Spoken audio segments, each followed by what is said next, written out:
বিএনপির অপকর্মকারীদের বিরুদ্ধে ব্যবস্থা নেওয়ার অনুরোধ করলেও পুলিশ সহযোগিতা করছে না বলে অভিযোগ করেছেন দলটির সিনিয়র যুগ্ম মহাসচিব রুহুল কবির রিজভী। দুপুরে রাজধানীর নয়াপল্টনে দলের কেন্দ্রীয় কার্যালয়ে সংবাদ সম্মেলনে তিনি বলেন, এ ধরনের নিষ্ক্রিয়তার পেছনে কোনো ষড়যন্ত্র থাকতে পারে। পরিকল্পিতভাবে মব তৈরির মাধ্যমে নৈরাজ্য করে নির্বাচন পেছানোর পাঁয়তারা হচ্ছে বলে অভিযোগ করেন রিজভী। বিস্তারিত জানাচ্ছেন মনিরুজ্জামান।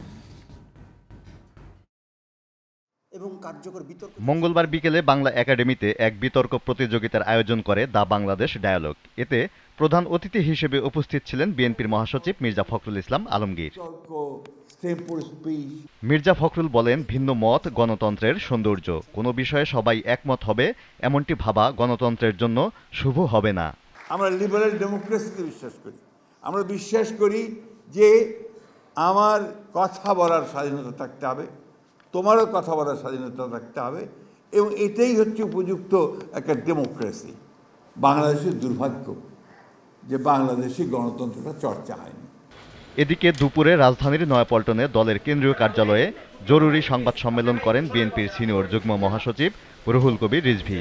এ সময় তিনি বলেন, দলের পরিচয় ব্যবহার করে যারা নানা অপকর্ম করছে তাদের বিরুদ্ধে ব্যবস্থা নিতে পুলিশকে অনুরোধ করা হলেও সহায়তা করছেন না। দুষ্কৃতিকারীদের বিরুদ্ধে আইনি ব্যবস্থা গ্রহণের জন্য দল থেকে প্রশাসনের সাথে যোগাযোগ করা হলেও প্রশাসন কোনো সহযোগিতা করছে না। আবার অন্যদিকে অত্যন্ত পরিকল্পিতভাবে প্রযুক্তি ব্যবহার করে স্বার্থান্বেষী মহল বিএনপির নামে সামাজিক যোগাযোগ মাধ্যমে নানা অপপ্রচার চালাচ্ছে।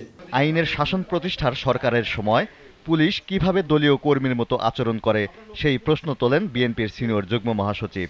তিনি বলেন, নৈরাজ্য করতেই পরিকল্পিতভাবে মব করা হচ্ছে।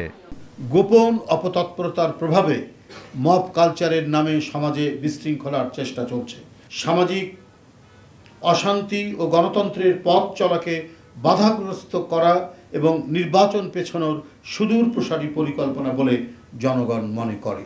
শুধু বিএনপি নয়, বিভিন্ন দল ও সংগঠনের সাথে সম্পৃক্ত ব্যক্তিদের বিরুদ্ধে অভিযোগ থাকলেও পুলিশের নিষ্ক্রিয়তা সন্দেহজনক বলে মনে করেন রুহুল কবির রিজভী। Moniruzzaman, GTV news, Dhaka.